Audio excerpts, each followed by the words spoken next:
vuelta con más de la edición estelar de Next Noticias y es momento de hablar de temas internacionales y como les adelantaba, hablaremos de estas elecciones en Francia que ocurrieron este domingo en donde Emmanuel Macron se alzó nuevamente con la victoria y se reelegirá por su segundo periodo. Para hablarnos de esto se encuentra ya con nosotros Guillermo Ruiz, él es analista de política internacional. ¿Cómo está? Bienvenido a Next Noticias. Buenas noches, Madeleine. Espero que estés muy bien. Guillermo, tus primeras impresiones acerca de la reelección de Macron. Bueno, vamos por la Unión Europea. Ahí, digamos que le ha vuelto el alma al cuerpo a toda la cúpula de la Unión Europea, del Consejo Europeo, porque desde afuera sí se veía la posibilidad de que Francia pudiera tener un gobierno de ultraderecha. Yo creo que esas expectativas eran un poco exageradas.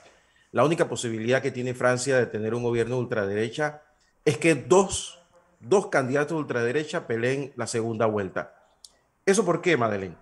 Porque normalmente los partidos de izquierda, de centro izquierda, de derecha, de centro derecha, hacen pinza política para que los partidos radicales no lleguen al poder.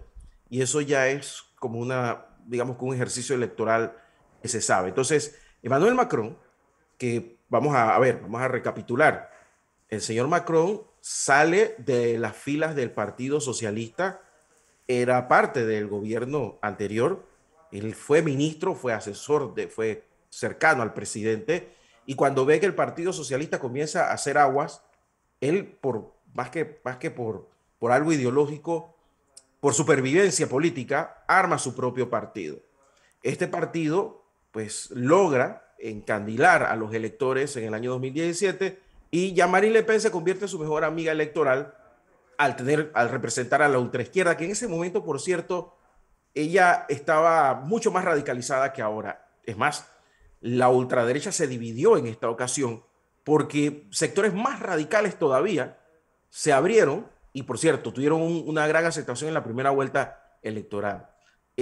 Jean-Marie Le Pen, en este momento lo que ella hizo fue que bajó un poco, le quitó hierro un poco a su discurso, un discurso que pues aquí en Latinoamérica se escucharía xenófobo, racista, antieuropeo. En Francia, si ves las estadísticas de la elección, te vas a dar cuenta que mientras menos poder adquisitivo tenía el francés, mientras más rural era el francés, más propenso a votar o al voto estuvo con Jean-Marie Le Pen. En cambio, Emmanuel Macron fue arropado electoralmente por las élites altas y la clase media y la clase media alta, que todavía es mayoritaria en Francia. Pero hay grandes sectores de la población que se sienten de una forma u otra desplazados por las migraciones, desplazados por el tema de la relación con África y los argelinos, los centroafricanos, y eso está haciendo mella precisamente en ese elector. Ahora ya te digo, por ahora no hay ningún factor que diga que la ultraderecha va a seguir creciendo, salvo que se una, y eso no va a suceder, porque, claro, el espíritu de estos radicales es precisamente eso, llevarse la contra.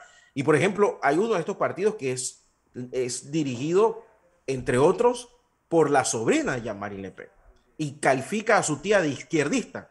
Así que te imaginarás Wow. qué tan a la derecha están estos partidos. Entonces, Emmanuel Macron, a pesar de que desde Europa y desde la prensa europea se le califica como liberal, centrista, es un socialdemócrata de libro que ha logrado pues, aglutinar a muchos centristas. Eso sí, el partido del señor Mélenchon, que quedó de tercero y que aspira a ser primer ministro luego de que supuestamente tenga una victoria electoral en las elecciones de unas cuantas semanas para la Asamblea Correcto. de Diputados de Francia, es un chavista más de Europa. Sus planteamientos de izquierda son radicales, pero también los medios de comunicación franceses tienen un sentido muy izquierda de la realidad. Así que por eso les cuesta un poco radicalizar o darle el mote de ultraizquierda a estos partidos. Que por cierto, tanto la verdadera izquierda, el Partido Socialdemócrata, como la verdadera derecha, los conservadores, se perdieron y se hundieron en el fango ya del olvido prácticamente.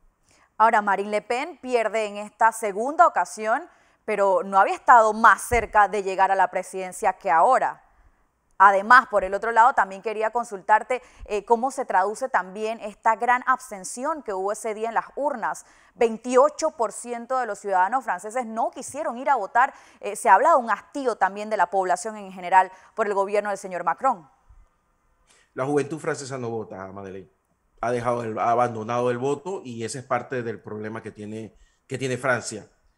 Al final del camino también tienes un tema, y es que los señores mayores son más propensos también a votar por el señor Macron. Entonces, ante esta situación, la verdad es que prácticamente la tenía cantada. Ahora, yo no sé si en la próxima vuelta eso va también a ser así, dentro de 5 años. Se le vienen a Macron cosas complicadas. Por ejemplo, durante los pasados 5 años, recordemos que tuvo el tema de los chalecos amarillos, que eran protestas de transversales, gente de izquierda, de centro, de derecha, buscando reivindicaciones sociales de todo tipo.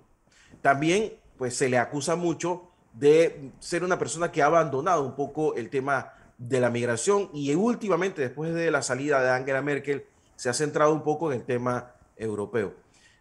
Hay analistas que incluso llegan a decir que la guerra de Ucrania salvó a Emmanuel Macron. Yo creo que no es tan así.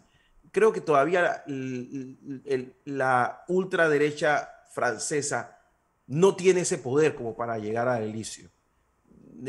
Todavía le falta. Sí es verdad lo que acabas de decir, que Jean-Marie Le Pen logró la mayor votación en una segunda vuelta al final. Esto hay que ser muy honesto. Claro. Pero todavía no está en ese punto en el cual un partido de ultraderecha y otro partido de ultraderecha van a estar peleando por la presidencia de la República, que por cierto, para contexto de los que nos están viendo, la presidencia de la República Francesa es una presidencia todopoderosa, en la cual el primer ministro es una persona prácticamente táctica y la personalización de las relaciones internacionales y de la comandancia del ejército y de prácticamente todos los poderes del Estado se encuentra en el Elíseo, en la sede del presidente de Francia. Ahora, se avecinan unas elecciones en junio, como ya lo adelantaste, para la Asamblea en Francia. ¿Qué esperas que podría ocurrir para esa fecha? Bueno, una de las cunas del parlamentarismo mundial, donde nace la izquierda y la derecha, siempre ha sido bastante complicada y está muy disgregada. Ahí incluso podría haber alguna resurrección de partidos como el socialdemócrata, como el partido conservador, el partido de Nicolás Sarkozy y de la presidenta de la comunidad en la que se encuentra París, que pues le fue muy mal como candidata, pero en la asamblea por el sistema electoral francés podría tener un mejor resultado. Se espera que el partido de la izquierda, el señor Mélenchon, pues le vaya muy bien, tenga mayoría y eso haga que por tradición, más que todo es por tradición, el señor Macron opte por seleccionarlo como primer ministro. Ahora hay que ver que primero hay que llegar a ese puente y después cruzarlo. Vamos a ver finalmente qué termina pasando, pero todo indica que va para allá. Ahora, de aquí, como tú acabas de decir, de aquí a junio pueden pasar muchas cosas y hay que ver, porque en esta ocasión, a diferencia de los últimos años, Jean-Marie Le Pen lo está tomando bastante en serio y se siente respaldada. Eso podría llevar adelante una cruzada en la cual los sectores de ultraderecha pues podrían aglutinarse de alguna manera para lograr la mayor cantidad de diputados posibles. Hasta el día de hoy no es así, pero eso podría cambiar. Y ahí sí sería algo bastante complicado para el periodo presidencial de Emmanuel Macron, que ya, como te dije, la va a tener mucho más complicada que los últimos 5 años. Claro, y para finalizar precisamente, ¿cómo ves estos próximos años para el gobierno de Emmanuel Macron? Una reelección suena a victoria a primer momento, pero podría ser muy complicado de llevar después de un desgaste natural de 5 años en presidencia. ¿Cómo ves lo que viene para este presidente? Bueno, madre, había un tiempo largo que un presidente 20 francés no repetía. años, sí, 20 años. Entonces es un gran triunfo de Emmanuel Macron, y ya te digo, era un perfecto desconocido hace 6 años nada más, y hizo una campaña interesantísima, se vendió como la persona que iba a refrescar la política francesa y de alguna forma sí lo hizo. El problema es que los problemas de Francia son importantes, sobre todo en el tema económico, porque el tema migratorio siempre se pone en la palestra electoral, pero en Europa hay países que tienen peores problemas migratorios y no está en la palestra, porque ese siempre ha sido la bandera de la ultraderecha y quizás eso es precisamente lo que hace que no lleguen a lograr los resultados electorales que podrían tener. En cambio, la ultraizquierda solamente ha tenido que esperar a recoger el descontento de la socialdemocracia y de otros grupos afines. Se acabó el bipartidismo en Francia, está muy disgregado, va a haber una asamblea de diputados en la República Francesa muy disgregada. Emmanuel Macron va a tener que hacer talante de negociador a lo interno, Claro. y eventualmente cuando pase la presidencia de la Unión Europea de Francia va a tener que volcarse completamente en un país que cada vez más su sector rural, su sector que rodea las principales ciudades, le da la espalda. Claro. Guillermo Ruiz, gracias por acompañarnos hoy en el noticiero estelar de Next Noticias. Que tengas buenas noches. Igual, Madeleine, hasta luego.